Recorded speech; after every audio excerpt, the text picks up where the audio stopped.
کسی زمانے میں ایک چور تھا۔ وہ ایک بادشاہ کے محل میں چوری کرنے کے ارادے سے گیا۔ رات کا وقت تھا اور محل کے ایک کمرے سے بادشاہ اور اس کی بیوی کی گفتگو کی آواز آ رہی تھی۔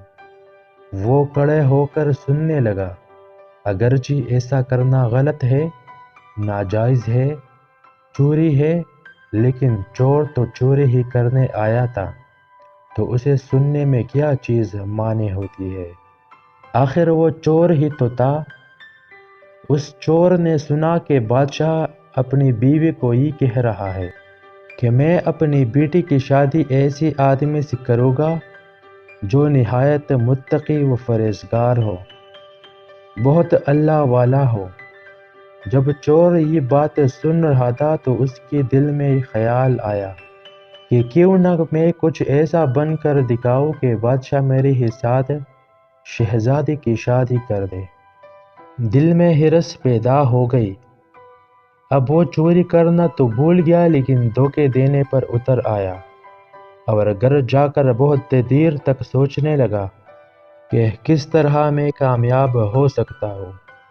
پھر ایک تدبیر اس کی سمجھ میں آئی کہ بادشاہ کے محل کے قریب ایک مسجد ہے، اس میں جا کر بزرگانہ لباس پہن کر اور ان کی واضح قطع اختیار کر کے وہاں دن رات عبادت میں مشغول ہو کر بیٹھ جاؤں تو شاید یہ بات بادشاہ تک ضرور پہنچے گی کہ کوئی آدمی یہاں ایسا متقی پرہیزگار ہے جو دن رات اللہ کی عبادت میں مصروف ہے۔ تو ہو سکتا ہے کہ بادشاہ کی نگاہ میرے اوپر پڑ جائے اور میں شہزادے سے شادی کے لیے چن لیا جاؤں۔ یہ اس چور کا ایک نہایت حقیر اور ذلیل دنیاوی مقصد تھا جس کے لیے اس نے یہ ارادہ کیا۔ پھر اس نے اپنے پروگرام کے مطابق بزرگانہ لباس و پوشاک وضع قطع اختیار کر کے اس مسجد میں جا کر نمازوں پر نمازیں، ذکر و تلاوت، مراقبہ سب شروع کر لیا۔ دن گزرتے رہے اور لوگوں میں شہرت ہوتی گئی کہ کوئی اللہ کے ولی یہاں آ گئے ہیں جو دن رات عبادت کرتے ہیں۔ یہاں تک کہ یہ بات بادشاہ تک پہنچ گئی کہ یہاں کوئی اللہ والے آ کر بیٹھے ہیں، جوان، عبادت میں لاجواب، تقویدار، بے نظیر۔ جب بادشاہ کو یہ بات معلوم ہوئی تو انہوں نے اپنے ارادے کے مطابق غور و فکر شروع کر دیا کہ شہزادے کے متعلق جو سوچا تھا اس کے لیے اسی کا انتخاب کیوں نہ کر لیا جائے۔ بادشاہ نے اس سلسلے میں گفتگو کے لیے اپنے وزیر کو بھیجا۔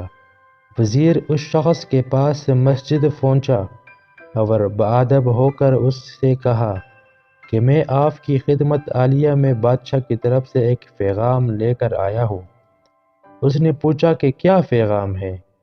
وزیر نے بتایا کہ بادشاہ نے کئی سال پہلے یہ فیصلہ کر لیا تھا کہ وہ اپنی بیٹی کا نکاح ایسے شخص سے کرے گا جو ایک بڑا متقی و پرہیزگار ہو، اللہ والا ہو، اور وہ اس کی تلاش میں تھے۔ ان جو نظر گئی تو نظر انتخاب آپ پر آ کر گئی، لہذا بادشاہ نے مجھے بھیجا ہے کہ اس سلسلے میں آپ سے گفتگو کروں۔ یہ شخص جو دراصل اسی تمنا و آرزو میں یہاں آ کر بیٹھا تھا، بہت دیر تک وزیر کی گفتگو سن رہا۔ اس کے بعد اس کی آنکھوں میں آنسو جاری ہو گئے۔ وزیر نے پوچھا کہ کیا بات ہے؟ تو کہنے لگا کہ آج جو پیغام آپ لے کر آئے ہیں، یہ پیغام مجھے منظور نہیں۔ وزیر نے کہا کہ کیوں منظور نہیں؟